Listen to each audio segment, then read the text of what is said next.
أشهد أن لا إله إلا الله وحده لا شريك له وأشهد أن سيدنا وسندنا حبيبنا ومولانا محمدا عبده ورسوله أما بعد فأعوذ بالله من الشيطان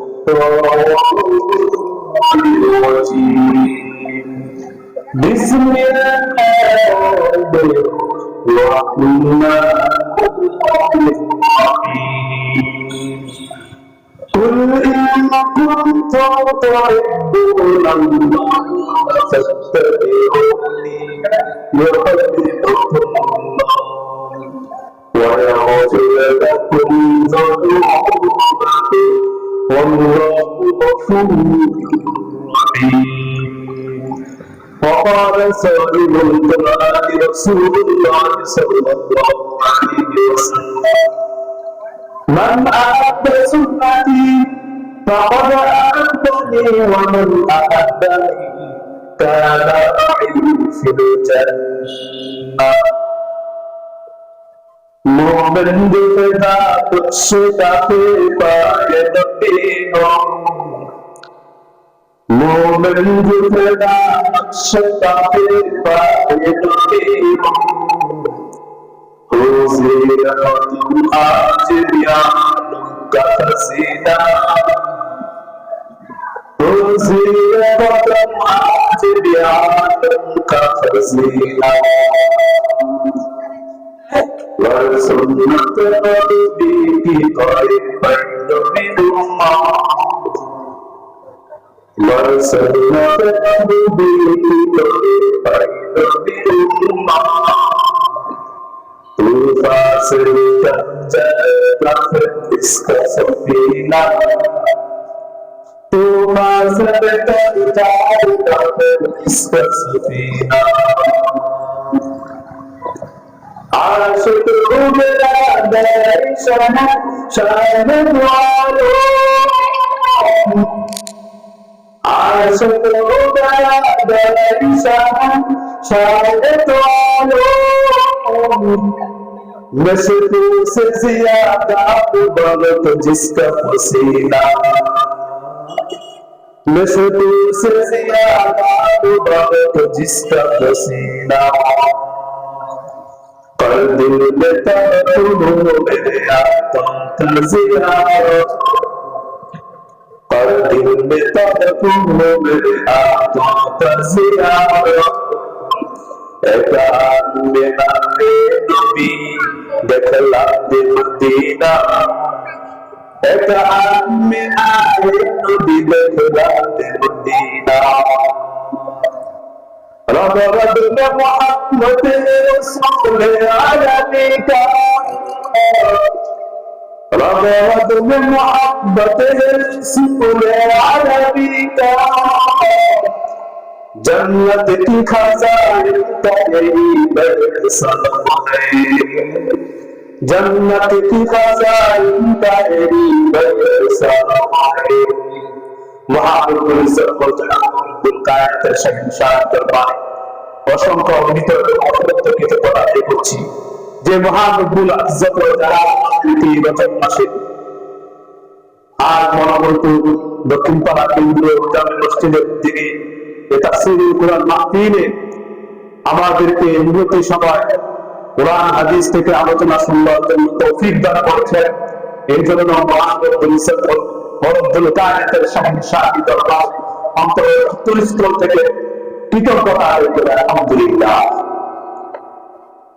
আমি আপনাদের সামনে একটি আয়াতে কারিমা তেলাওয়াত করেছি যে আয়াতে কারিমার মধ্যে আল্লাহ তাআলা একটা বিষয় নিয়ে আলোচনা করেছেন একটা বিষয় নিয়ে আলোচনা করেছেন সেই বিষয়টি হচ্ছে পৃথিবীর মধ্যে যত ভালোবাসা ব্যক্তি আছে যত ভালোবাসা বস্তু আছে সব কিছুর চেয়ে যখন আমার মায়ের নবী রাহমাতুল লিল আলামিন আপনার আমার নিকট সবচেয়ে বেশি প্রিয় হবে তখন পর্যন্ত কেউ প্রকৃত মুমিন হতে পারে না।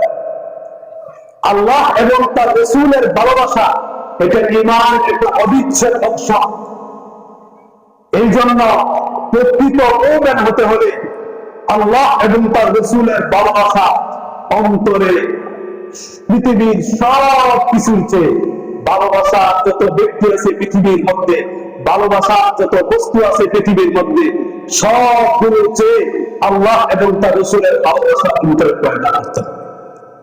আল্লাহ তাআলা এই কথাতেই আয়াতে কারিমার মধ্যে বলেছেন যে যদি তোমরা একটা বিষয় অর্জন করতে পারো তাহলে আমি তোমাদেরকে 2টি পুরস্কারে পুরস্কৃত করব। আল্লাহ তাআলা বলেন কুল ইন কুনতুম তুহিব্বুনাল্লাহ ফাত্তাবিউনি ইউহিব্বুকুমুল্লাহ ওয়া ইয়াগফির লাকুম যুনুবাকুম ওয়াল্লাহু গফুরুর রাহিম। আল্লাহ তাআলা বলেন কুল নবী আপনি বলে দেন ইন কুনতুম তুহিব্বুনাল্লাহ, যদি তোমরা আমার ভালোবাসা পেতে চাও, যদি তোমরা আমাকে ভালোবাসতে চাও ফাত্তাবিউনি, তোমরা আমার অনুসরণ করো।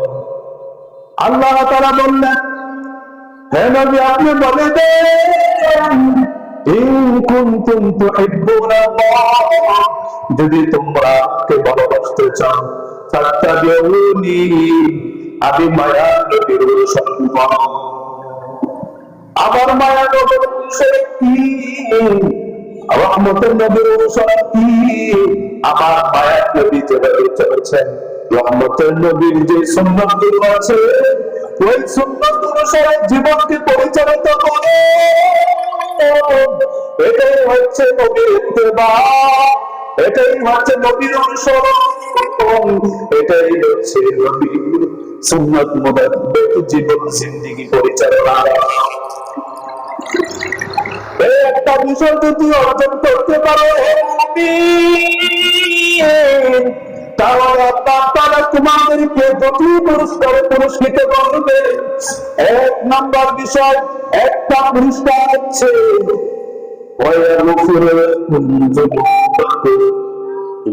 2 নম্বর পুরস্কার হচ্ছে আল্লাহর ভালোবাসা। যদি নবীর ইত্তেবা করতে পারো আল্লাহ তাআলা 2টি পুরস্কারে পুরস্কৃত করবেন। 1 নম্বর পুরস্কার হলো ইউহিব্বুকুমুল্লাহ, আল্লাহ তাআলা তোমাদেরকে ভালোবাসবে। আল্লাহর ভালোবাসা পাওয়ার জন্য দুনিয়ার বুকে আমরা আল্লাহর গোলামি করি, আল্লাহর ইবাদত করি, দান দক্ষিণা করি, আল্লাহর কাছে বুক ভরাজারি করি, আল্লাহর কাছে কান্নাকাটি করি।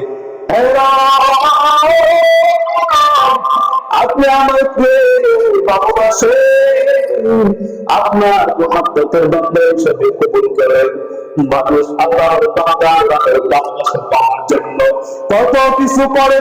আল্লাহ তাআলা নবীকে জানিয়ে দিলেন হে নবী আপনি জানিয়ে দেন যদি আপনার উম্মতের মধ্যে যদি কোনো ব্যক্তি আপনার অনুসরণ করতে পারে তাহলে ইউহিব্বুকুমুল্লাহ, তাহলে আল্লাহ তাআলা তোমাদেরকে ভালোবাসবে। সুবহানাল্লাহ। দ্বিতীয় পুরস্কার ওয়ায়াগফির লাকুম যুনুবাকুম ওয়াল্লাহু গফুরুর রাহিম। দ্বিতীয় পুরস্কার হলো তিনি তোমাদেরকে ক্ষমা করে দিবেন। ওয়ায়াগফির লাকুম, আল্লাহ তাআলা তোমাদেরকে ক্ষমা করে দিবেন। ওয়াল্লাহু গফুরুর রাহিম, আল্লাহ তাআলা ক্ষমাশীল এবং দয়ালু। এই আয়াতের মধ্যে আল্লাহ তাআলা বিষয়টি বোঝাতে চেয়েছেন নবী আপনি উম্মতদেরকে জানিয়ে দেন যদি তোমরা আমার অনুসরণ করে বিশ্বনবীর অনুসরণ করো তাহলে আল্লাহ তাআলা তোমাদেরকে ভালোবাসবেন এবং তোমাদের গুনাহ সমূহ ক্ষমা করে দিবেন। মায়েরা আমার, আল্লাহ তাআলা আমার মায়ের নবীর আদর্শকে উত্তম আদর্শ হিসাবে আখ্যায়িত করেছেন।